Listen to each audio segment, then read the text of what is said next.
सुप्रभात बच्चों। मैं ज्योति बसु एक बार फिर आपके सामने सूरदास जी के जो दो पद शेष थे उनकी व्याख्या के साथ प्रथम दृष्टया हम जो रेखांकित शब्द हैं, जो कठिन शब्द हैं, उनके अर्थ के बारे में थोड़ी बातचीत करते हैं। क्रम कर्म, दृढ़ करी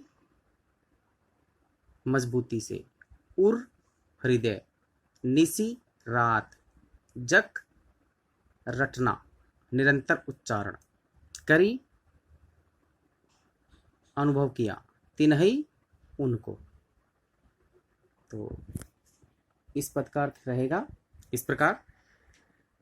हमारे हरि हारिल की लकड़ी, मन क्रम बचन नंद नंदन उर, यह दृढ़ करी पकड़ी। जागत सोवत स्वपन दिवस निसी, कहने कहने जकरी। सुनत जोग लागत है ऐसो, ज्यों करवी ककरी। सूतो व्याधि हमको ले आए, देखी सुनी न करी। यह तो सूरति नहीं ले सौंपो, जिनके मन चकरी। तो गोपियां उद्धव को कहती हैं कि हे उद्धव, हमारे हरि हारिल की लकड़ी, कि उद्धव जी हमारे लिए तो श्री कृष्ण हरियल की लकड़ी के समान है। हरियल यानी कि एक पक्षी होता है हरियल, जो लकड़ी को पकड़ लेता है, उसके बाद में उसको कभी नहीं छोड़ता। वह और पक्षी आप हम लोगों ने देखा भी होगा, आमतौर पर पीपल या बरगद के पेड़ पर रहता है, हरे रंग का होता है, कबूतर जैसा दिखने में, लेकिन रंग तोते जैसा। और वह पक्षी के लिए प्रसिद्ध है कि वह कभी जमीन पर पैर नहीं रखता, होता है हारिल यानी कि हरियल। तो हम भी, हमारे लिए भी श्री कृष्ण हरियल पक्षी की लकड़ी के समान है, जिसको हम छोड़ेंगे नहीं। मन क्रम वचन नंद नंदन उर, यह दृढ़ कर पकड़ी। हमने मन से, कर्म से, वचन से नंद नंदन यानी कि श्री कृष्ण को अपने उर यानी कि हृदय में बसा लिया है, और दृढ़ कर पकड़ी और मजबूती से उन्हें पकड़ लिया है। हम कृष्ण जी को किसी भी प्रकार से अपने हृदय से दूर नहीं जाने देंगे। जागत सोवत स्वपन दिवस निसी, कहने कहने जकरी। जागते हुए, सोते हुए, सपने में, दिन में, रात में, हम हर समय कहना कहना ही रटती रहती हैं। मतलब हर समय हमारे मुंह से, चाहे दिन हो, रात हो, सोते हो, जागते हो, सपने में हो, हम बस कहना कहना ही रटती रहती हैं, कहना कहना उच्चारण करती रहती हैं। सुनत लोग जोग लागत है ऐसो, जो करवी ककरी। ये उद्धव, तुम्हारा जो योग का संदेश जो अभी आपने दिया है, उस योग के संदेश को सुन के तो ऐसे लगता है कि वो कड़वी ककड़ी के समान है। जिस प्रकार कड़वी ककड़ी को कोई नहीं खा सकता, उसको खाता है तो तुरंत थूक देता है, उसी प्रकार तुम्हारा योग का संदेश भी हमारे लिए कड़वी ककड़ी है और हम इसको ग्रहण नहीं कर सकते। सूतो व्याधि हमको ले आए, देखी सुनी न करी।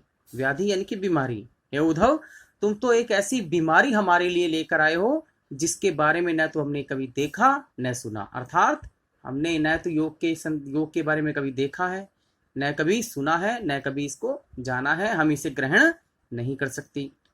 यह तो सूरति नहीं ले सौंपो, जिनके मन चक्रे। अब सूरदास जी कहते, गोपियां अंत में उद्धव को कहती है, हे उद्धव, यह तो आपका योग का संदेश उन्हीं लोगों को सौंपो जिनका मन चक्री के समान है, अर्थात जिनका मन स्थिर नहीं है, अर्थात चंचल है। और हमारा मन तो चंचल नहीं, हमारा मन तो स्थिर है, और हमारे मन में सिर्फ श्री कृष्ण ही बसते हैं।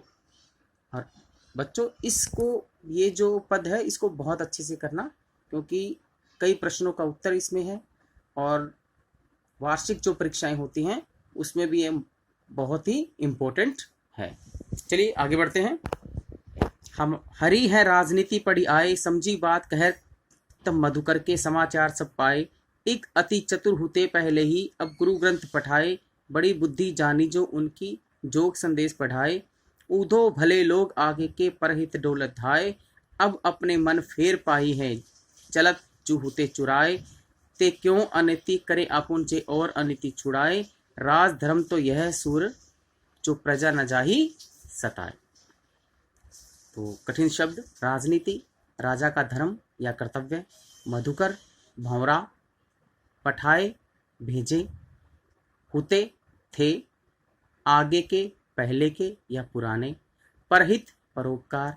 डोलत दहाए, दौड़ते फिरते थे। हुते चुराए, चुरा लिया था। अनीति अन्याय, आपुन स्वयं, वो बोलते हैं ना मुंबईया भाषा में अपुन, तो यहाँ आपुन यानी कि स्वयं, जे जिन्होंने, और दूसरों का, छुड़ाए बचाए, चाही सताए सताया जाना। तो हम अब इसके सरल अर्थ के बारे में बात करते हैं। हरी है राजनीति बढ़ी आए।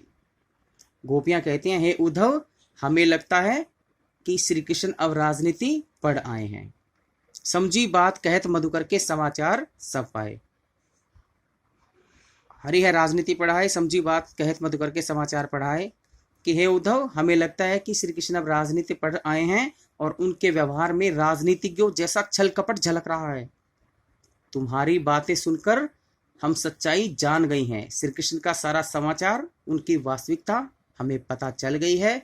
एक तो श्री कृष्ण पहले ही समाचार जान लिया। हाँ ठीक, आगे बढ़ते हैं।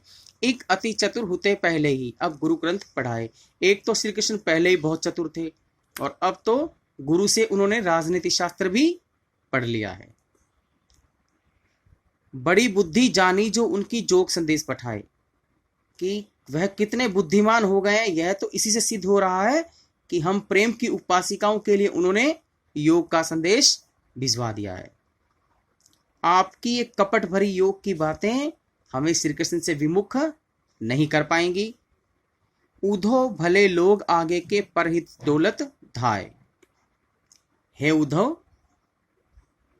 पुराने समय के भले आदमी तो दूसरों की भलाई के लिए भागे फिरा करते थे, मतलब हमेशा उनके साथ रहते थे, और आप हमारा अहित करने को मथुरा से यहां दौड़े आए हैं।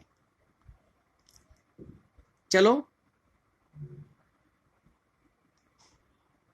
आप हमारे साथ इतनी भलाई कर दो। चलिए इससे पहले आगे, अब अपने मन फेर पाइए चलत जो होते चुराए। आप हमारे साथ इतनी भलाई कर दो कि जो श्री कृष्ण ने जाते समय हमारा मन जो हमसे चुरा लिया था, हम उसे वापस पा लें। ते क्यों अनीति करे आपुन जे और अनीति छुड़ाए। राजनीति का अर्थ होता है राजा द्वारा पालनीय कर्म और कर्तव्य। तो ये श्री कृष्ण कैसे राजा हैं जिन्होंने दूसरों की अनीति और अन्याय की रक्षा की, अब वही हमारे साथ अन्याय करने पे उतारू हैं। राज धर्म तो यह सूर जो प्रजा न जाई सताए, ते क्यों अनीति करे अपुन जे और अनीति छुड़ाए। राज धर्म तो यह सूर जो प्रजा न जाई सताए, कि उद्धव राजा का धर्म तो यह होता है कि वह दूसरों को अन्याय करने के लिए रोके, दूसरों को बुरा करने के लिए रोके। लेकिन ये श्री कृष्ण हमारे साथ बुरा क्यों कर रहे हैं? उन्होंने तुम्हें हमसे खुद से दूर करने के लिए क्यों भेजा? इसलिए आप जाओ और अपने मित्र को समझाओ कि वह अनीति को त्याग कर हमें इस विरह व्यथा से मुक्त करे। ठीक है बच्चों, थोड़ा सा एक बार और इसको अच्छे से देखना, और कुछ बात अगर समझ में नहीं आए तो फिर हम इसको दोबारा कर लेंगे।